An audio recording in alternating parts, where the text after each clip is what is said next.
you the news from here at home and across the world from the Newsfirst Centre here in Colombo.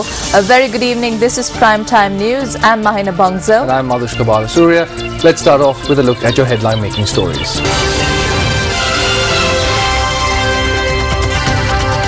Signs that drought-affected areas will receive rain in a fortnight.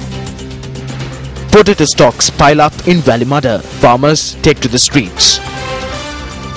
Railway accident in Mirigama.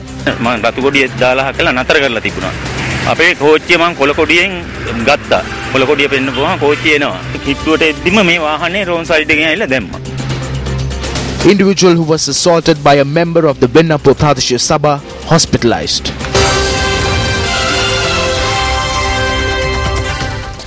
Three persons, including an army major, were injured when a train collided with an SL army truck in Mirigama.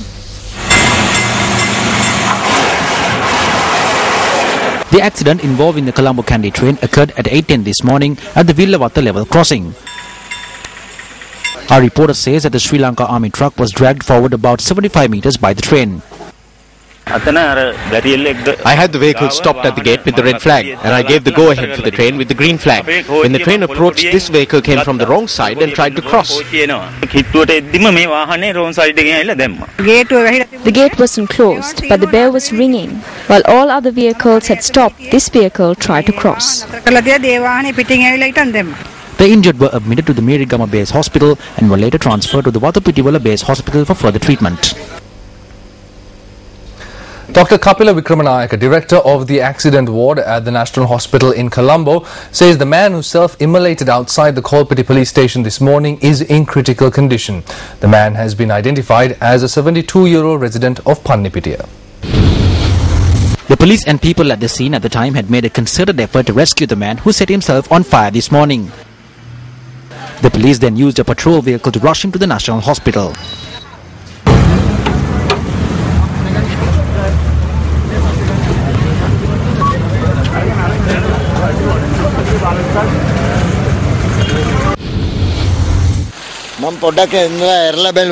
When I looked, there was a man who was on fire and rolling on the ground. Then everyone went and doused the fire with water. The director at the accident ward of the National Hospital, Dr. Kapila Vikramanayaka, noted that the man had suffered burn injuries to over 80% of his body. The police say the man was an army veteran who had served for 21 years.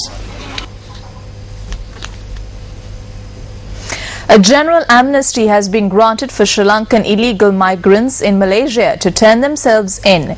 Speaking to Newsfirst live from Malaysia on the Prime Time News at 7 on our sister channel Surusa TV, Sri Lanka's High Commissioner to Malaysia, I. Ansar, elaborated. There are about 15,000 Sri Lankans residing here at present and about 6,000 have come here on work visas via the Foreign Employment Bureau. The other 9,000 are here on tourist visas and are working without a proper visa. We have already returned about 2,000 to Sri Lanka this year. If those who are left report to us, we are prepared to give them what assistance they need. Moving into another one of your headline-making stories, farmers in Badulla accuse the government of only purchasing selected portions of the potato harvest under the certified price. They say that since the private sector too does not purchase what is left over, they are facing a major crisis.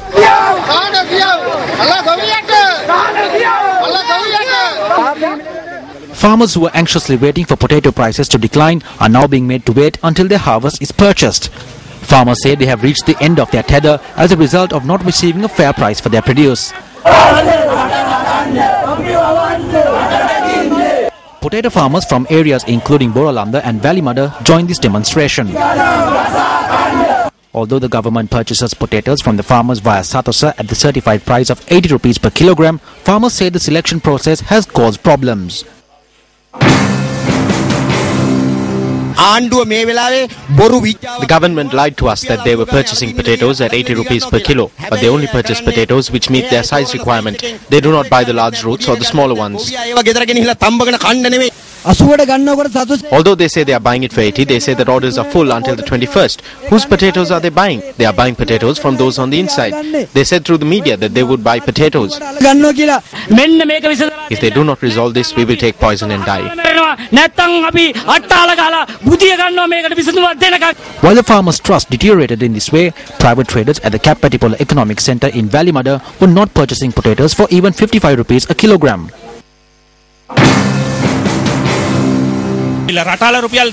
Imported potatoes are selling for between 45 and 50 rupees. The price they are asking for local potatoes is 55 to 60 rupees. So because we have to bear the cost for lorries to transport the produce to Dambulla, and since we have to pay commissions as well, we have asked the farmers not to bring their produce here. I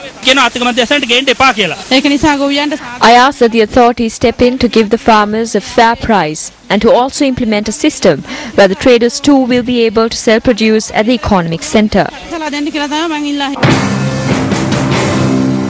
The farmers are complaining that we are not purchasing all the potatoes that they bring. But when purchasing any good, we look for standards. We need to be able to release it on the market. They were agreeable with this system in the past. I believe that there is an attempt to lead the farmers astray. This is being done by an unseen force. The purchasing process is going ahead successfully.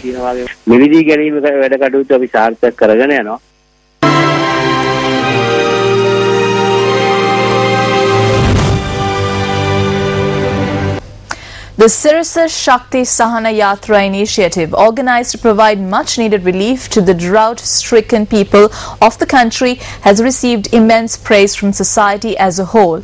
3 aid convoys made their way from Colombo to Ampara, Polonnaruwa and Kilinochchi, carrying the mountain of contributions that bore testament to the generosity and sensitivity of the Sri Lankan people. Over 2 million people have been affected by the drought, which has persisted for more than 9 months. These people had been driven to despair, having no money left as a result of being unable to cultivate for 2 to 3 seasons. Being unable to witness their suffering any longer, the Capital Maharaja Organization Limited took the initiative to bring much needed aid to these people, involving the Good Samaritans from all over the country as well. This footage bears testament to the eagerness of the people of Ampara who were awaiting our aid convoy.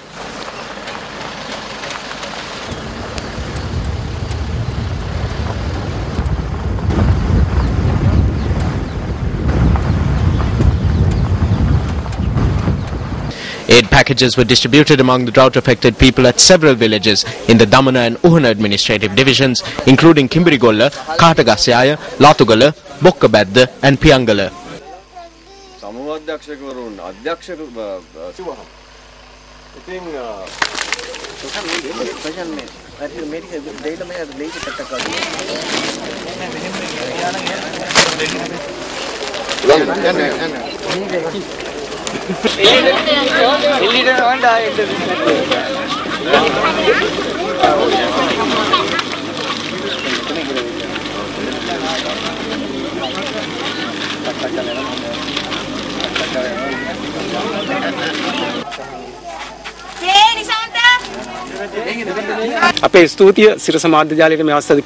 We express our heartfelt gratitude to the Sirasa Media Network at this time because we know that although we cannot resolve all the problems with the aid you have brought us, we are glad that you at least have seen the hardships that we are facing and resolved to help us.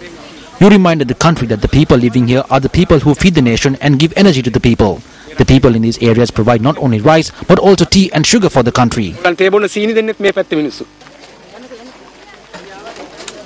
The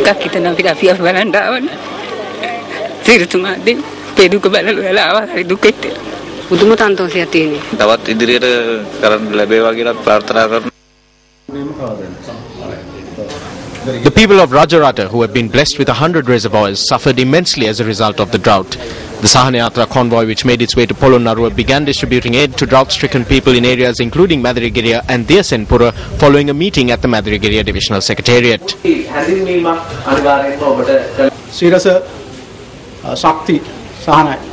came to Madirigiriya prior to this as well and studied the problem well. The Sirasa Shakti Sahana Yatra is a great boom to this area. We are immensely thankful to your staff for deciding to come here once again. The aid convoy was met with a warm response from the people who gathered to receive aid.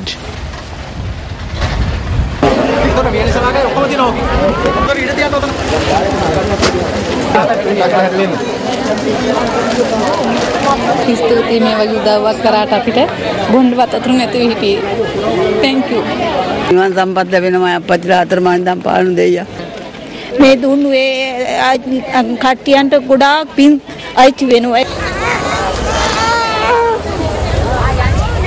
The persisting drought has also affected people in Kilinochchi.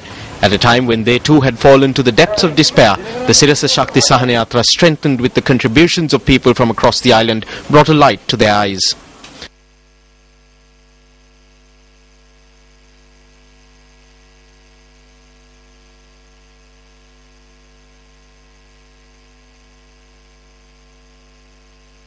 We were truly fortunate to receive the support of the Sri Lankan people for this endeavour once again. People who at all times of tragedy have come forward to help their fellows as Sri Lankans. Numerous entities also came forward to support this initiative in addition to the general public. A large group including Eslon Lanka Private Limited, Kevilton Electrical Products Private Limited, PE Plus Private Limited, ICL Marketing Private Limited, Toughline Limited, Harcross Chemicals Private Limited, AF Jones Exports Lanka Private Limited, the Hydra Money Group, Maliban Milk Products Private Limited and American Premium Water Systems Private Limited came forward at this time of dire need. We express our heartfelt gratitude to all of you who supported the Sirasa Shakti Sahanayatra at every stage of the journey.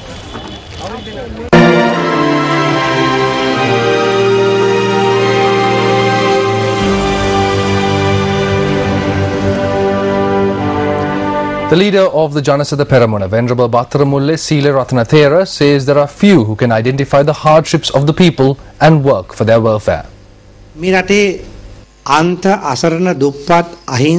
People in this country who have been stricken by extreme poverty live in the most rural villages. The Sirasa channel remembered that it must do something for the welfare of these people who are severely affected by the drought. Some MPs and ministers did not feel the need to help these people. There are only a handful of people left who can identify the hardships of the people and work towards their welfare. Not a single minister or MP has come forward as yet to help the drought-affected people. Why can't you allocate some funds from your ministry and help these people?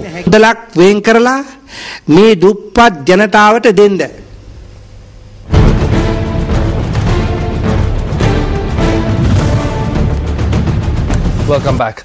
Now, the persisting drought has affected villagers in the village of Angaharu Lokaya, a Sinhalese for the planet Mars too. The village is located about 16 kilometers from Padiyatalava. Agriculture is the main source of livelihood of the people of the Angaharu Lokaya, a village surrounded by several mountain ranges in the Mahayangana administrative division. The farmers in the village who rely on rainwater have been unable to cultivate anything in 9 months as a result of the lack of rain. This traditional farmer in Angaharu Lokaya grows corn, pepper, lime and oranges. He also commenced a small coconut plantation last year. He is now battling the drought to save at least his coconut cultivation.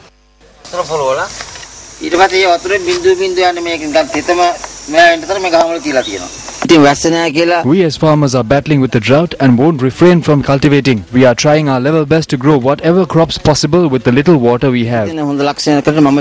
The Newsfirst team which toured this village of about 100 families witnessed firsthand how these people have remained unbowed in the face of severe adversity and have taken steps to overcome the challenges that have been posed by the drought. We are not wasting our time just because we are threatened by the drought. We are preparing the lands for the upcoming rains. We did not have rain for several months, however we managed to grow something.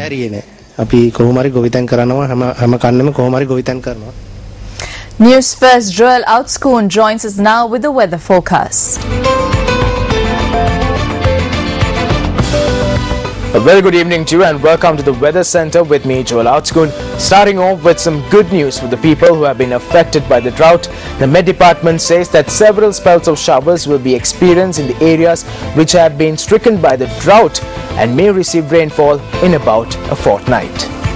Now into the weather forecast into the next 24 hours. The Met Department says that scatters of showers will be experienced in the western, Sabaragamuwa, central, northwestern and southern provinces. And also thunder showers accompanied with strong winds could be experienced in the Uva and eastern provinces. In the sea areas, the Met Department is forecasting that wind speeds could increase up to 50 to 60 kilometers per hour, extending from the coast via Puttalam, Mana, Kankasanture and Trincomalee via Hambantota and Pothuwil. Moving on to the election trail now, up next is the battle for Uva.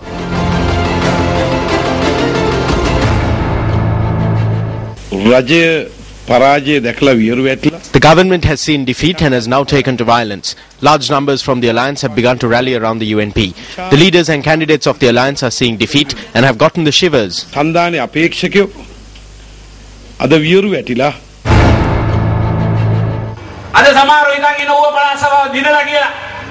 There are certain people today who think they have already won the Uva Provincial Council. Before Jagat Pushpakumara became the coconut minister, what did you do with the coconut shells at your home? You put it on the stove. Do you do that anymore? No, you can sell it now. There is an additional income of 60 million per annum in the Monragala district alone.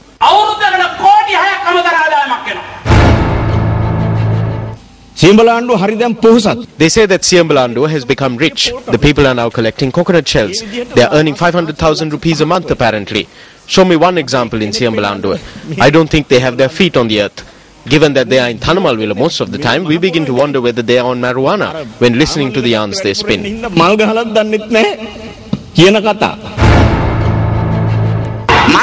I saw Minister Sumedha saying that Uva would not be poor if marijuana plantations are not raided. So what she is saying is let the people grow marijuana and become rich. That is their development concept.